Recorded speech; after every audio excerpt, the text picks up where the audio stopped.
Hello and welcome to Fast and Factual. I'm Utsaf Parekh and I'll take you through the top 50 stories of the day. Let's begin. A Soviet-era dam located in southern Ukraine has been destroyed. The dam is located in the Russian-controlled part of Ukraine. Drone and satellite footage show water gushing out of the damaged parts of the dam. The video has been shared by Ukrainian President Volodymyr Zelensky.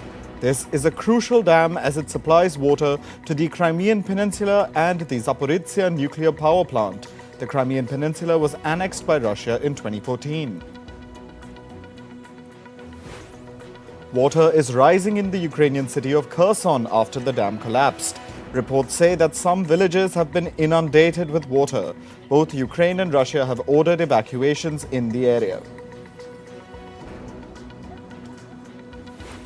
Ukrainian officials have blamed Russia for blowing up the Soviet-era dam in Kherson. One official said that Russia caused harsh ecological damages. On the other hand, a Russian-installed official has blamed Ukraine for destroying the dam. He said that Ukraine wants to create a distraction from its counter-offensive failures. Russia conducted overnight strikes on Ukraine's capital, Kyiv. Residents were alerted as air raid sirens rang for more than 4 hours. Several explosions were heard as Kyiv's air defenses intercepted the Russian attack. Ukrainian officials claim that they downed at least 20 Russian cruise missiles. Meanwhile, falling debris hit road surfaces and damaged power lines in Kyiv. Russia's defense ministry has said that it thwarted another major Ukrainian attack in the Donetsk region. Moscow claims it killed over 300 Ukrainian soldiers while destroying 16 tanks. Meanwhile, Ukraine's military denied carrying out any attack in the region.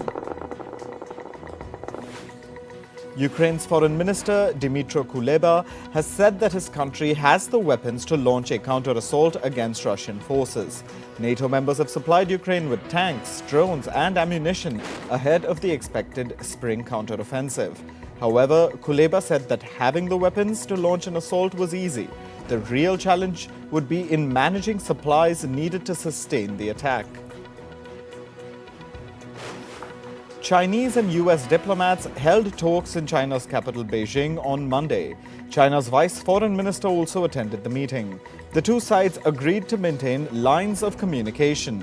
This comes after a Chinese warship almost collided with an American destroyer in the Taiwan Strait. China has officially inaugurated its embassy in Honduras. This comes just weeks after the Central American nation switched its diplomatic alliance from Taiwan to China. An interim Chinese envoy has been appointed to lead the country's embassy in Honduras. Former US Vice President Mike Pence has announced his presidential bid for 2024. Pence will take on former US President Donald Trump in the Republican nomination. Trump is not only a Republican frontrunner, but also Pence's former boss. Other Republicans who have entered the presidential race include Ron DeSantis and Nikki Haley. Stay in the fight. India's Defence Minister Rajnath Singh met his German counterpart Boris Pistorius in New Delhi. The aim of the meeting is to boost bilateral ties between India and Germany. The two nations are in talks over submarines and investments in the defence sector. Pistorius is on a 4-day visit to India. As clashes escalate in Sudan, the country has started facing shortages of food, water and medicine. The water authority in the greater capital area has warned of a worsening drinking water crisis. After the clashes erupted in April, a water treatment plant which supplies water from the Nile River was shut down amid heavy shelling and power outages. Even before the conflict, more than 17 million Sudanese people lacked access to safe drinking water. The situation in the country is only getting worse now. Canadian officials have said that the country is on track for its worst ever year of wildfire destruction. Warm and dry conditions are forecasted to persist through the end of the summer season. Canadian Prime Minister Justin Trudeau has said that this is a scary time for a lot of people. British Columbia is the latest Canadian province to witness wildfires. Before this, fires were raging in Alberta and Nova Scotia. Torrential rains have triggered floods in the Caribbean nation of Haiti. At least 42 people have lost their lives and dozens have been injured. A lot of people have also gone missing. More than 13,000 people have lost their homes. The rains come at the beginning of the Atlantic hurricane season. It starts in June and lasts till November. Heavy rains have triggered floods in northern Ecuador. The region experienced uninterrupted rainfall for over 12 hours. More than 500 people have been evacuated by the government. Chile's capital, Santiago, is witnessing a thick cloud of pollution in its skyline. Experts say that Santiago is the South American country's most polluted city. Authorities have asked people to constantly wash hands and use face masks. According to the health ministry, cases of respiratory diseases in children have increased in the last few weeks. Cash-strapped Bangladesh has shut down its biggest power plant. The country is unable to afford the coal to fuel the plant. The Paira power plant is located in southern Bangladesh. It had already slashed production last month due to fuel shortages. This comes as Bangladesh faces sweltering heat. The electricity demand is increasing in the country. Bangladesh has faced long power cuts in recent weeks. The Brazilian government has unveiled a plan to eliminate deforestation in the Amazon by the year 2030. It'll introduce measures like strengthening law enforcement against environmental crimes.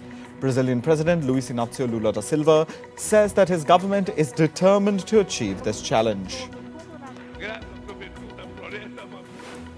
UK Prime Minister Rishi Sunak recently took an RAF helicopter from London to Dover.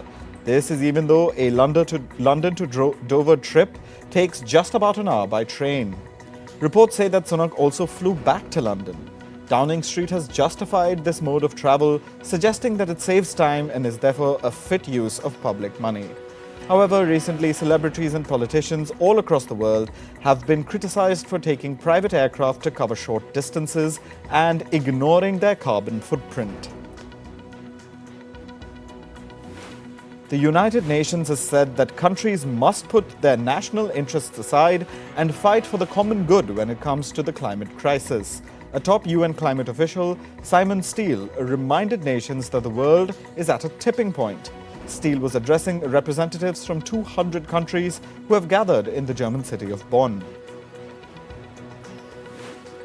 A new study shows that companies are hiding their climate goals over fears of being scrutinized.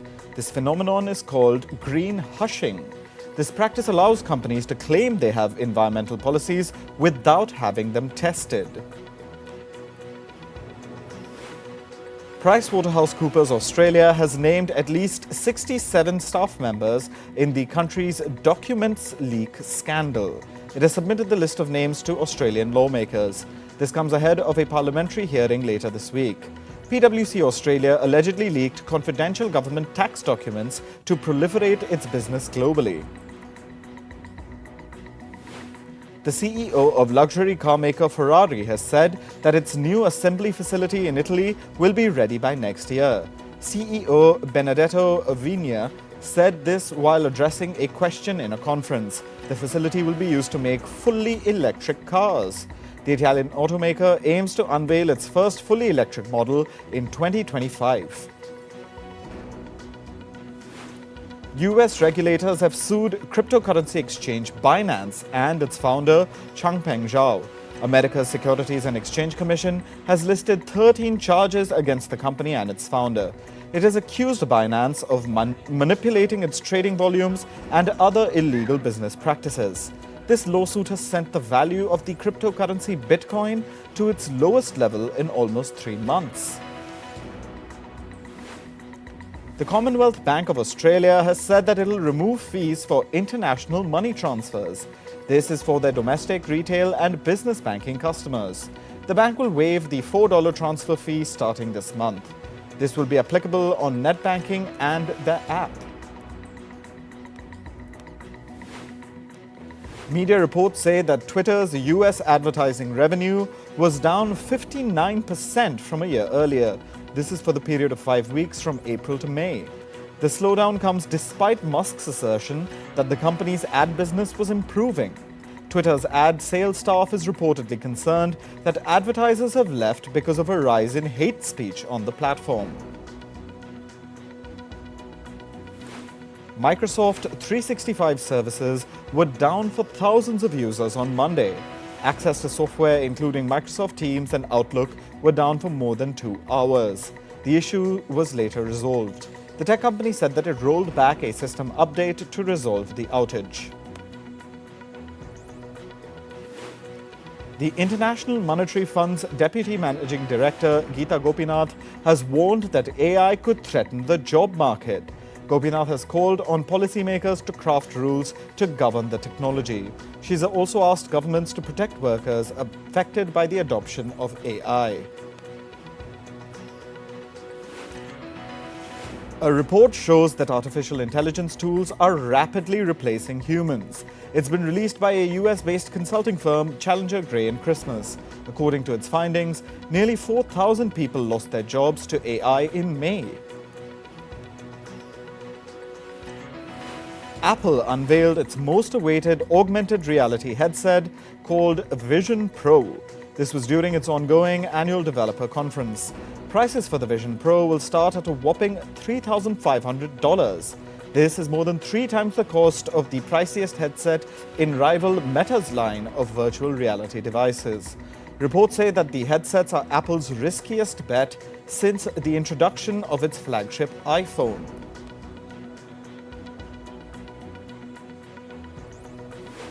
Audio streaming platform Spotify has said that it will cut 200 positions in its second round of layoffs. This will affect about 2% of the music streaming giant's workforce.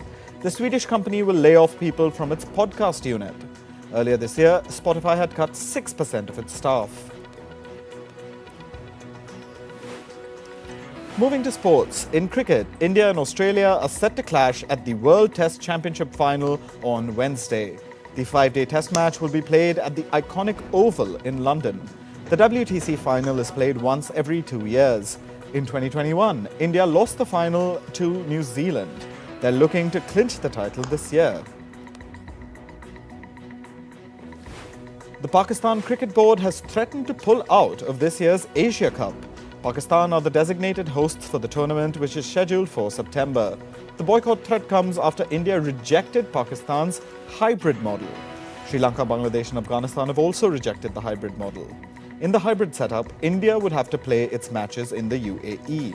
This is because Team India refused to play its games in Pakistan over security concerns. In football news, the Spanish government has charged 7 people for racism against Real Madrid player Vinicius Jr. 4 men were fined $55,000 each for hanging an effigy of Vinicius opposite Real's practice ground. They've also been banned from sporting venues for the next 2 years. Another 3 men were charged over $4,000 each for hurling racist slurs at the Brazilian footballer. After parting ways with Real Madrid, Karim Benzema has reached an agreement with Saudi Pro League club Al Ittihad. The striker has signed a 3-season contract with the club. No further details of the contract were revealed. Benzema will now play against former Real teammate Cristiano Ronaldo in the Saudi League. Meanwhile, Real Madrid reached out to Harry Kane as a replacement for Benzema. Real are looking for a seasoned striker and the Englishman fits the bill. Kane has a year left on his contract with his current club, Tottenham Hotspur. However, the 29-year-old has indicated he wants to end the contract early. If Tottenham agree, Kane will become a free agent this summer. In tennis, an aggressive Alexander Zverev powered into the French Open quarterfinals. He dominated Bulgaria's Grigor Dimitrov 6-1, 6-4, 6-3 in straight sets. Zverev is looking to clinch his first Roland Garros title. Last year, he reached the semi-finals. However, Zverev was forced to retire after injuring his ankle. World number 1 Iga Świątek has also reached the quarterfinal at the French Open. She was handed a walkover by Ukraine's Lesia Surenko on Monday. Poland's Świątek was up 5-1 when her opponent had to leave the court after reporting a spike in her heart rate. Świątek will now face America's Coco Gauff in the next round. In badminton, India's Shrikant Kidambi made a winning start at the Singapore Open. He beat his Thai opponent 21-15, 21-19 in straight sets. Kidambi will now face Chinese Taipei's Xia Hao in the pre-quarterfinal on Wednesday. In athletics, Indian sprinter Amlan Borgohain bagged 2 gold medals at the Antwerp track meet in Belgium. He won the 100-meter race, clocking a time of 10.7 seconds.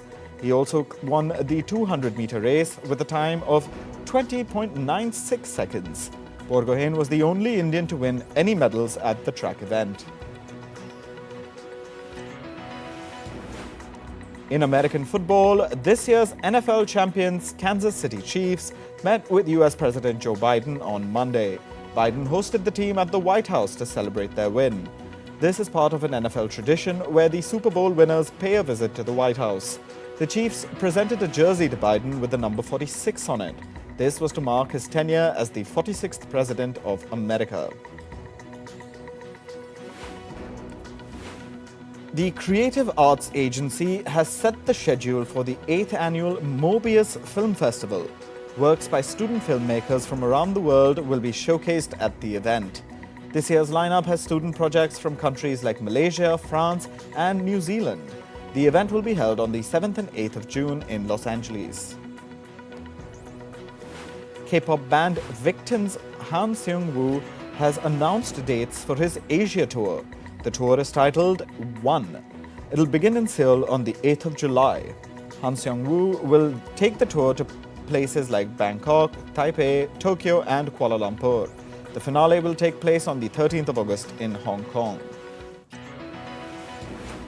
Rapper Snoop Dogg and his hip-hop group Run DMC are set to perform at the Hip Hop 50 Live concert. The event celebrates 50 years of the origin of hip-hop. Some other artists who are part of the event are rappers Lil Wayne and Ice Cube. The concert will take place on the 11th of August at the Yankee Stadium in New York. Singer Taylor Swift has unveiled the tracklist for her new album titled Speak Now, Taylor's Version. The tracklist contains previously recorded but unreleased Vault songs and collaborations. Swift has teamed up with singer Hayley Williams and rock band Fall Out Boy for the album. Speak Now will release on the 7th of July. Rapper Nicki Minaj has announced a new studio album with a social media post. Going by her tweet, the album could be out on the 20th of October. This would be her first studio album in 5 years after her 2018 album, Queen. The new album could mark the first release under her own record label, Heavy On It. Burkinabe rapper Huege Guoba is helping build schools from ticket sales. A part of the purchase of the tickets goes to building a school in a village in Burkina Faso. The first school, fully funded through his concert sales, is nearing completion. The rapper calls it the One Concert, One School program. Actor Helen Mirren is set to receive the 37th American Cinematheque Award. The 77-year-old will be awarded for her contribution to cinema in a career spanning over 5 decades. The award ceremony is held to raise funds for the non-profit American Cinematheque. The ceremony will take place on the 4th of November in Beverly Hills in California. Warner Brothers has entered the NFT space. The studio is planning to sell non-fungible token bundles of its 1978 hit film, Superman the Movie. It's a multimedia NFT that includes the film in 4K Ultra HD format. The bundles also feature image galleries. The NFT bundles will be available from the 9th of June, and they'll cost between $30 and $100. The Screen Actors Guild American Federation of Television and Radio Artists, or SAG-AFTRA, members have voted to authorize a strike. An overwhelming majority of 97.91% of the voting members supported the authorization. The union represents 160,000 performers. Many SAG-AFTRA members have already joined the ongoing Writers Guild of America strike. If SAG-AFTRA members go on strike, then any remaining film and TV production would halt immediately. Screenwriters in the UK are planning to protest in support of the Writers Guild of America members. The Writers Guild of Great Britain is inviting members to join the protest. The members will gather at London's Leicester Square on the 14th of June. The protest is part of the Global Day of Solidarity. It's organized by the International Affiliation of Writers Guilds and the Federation of Screenwriters in Europe.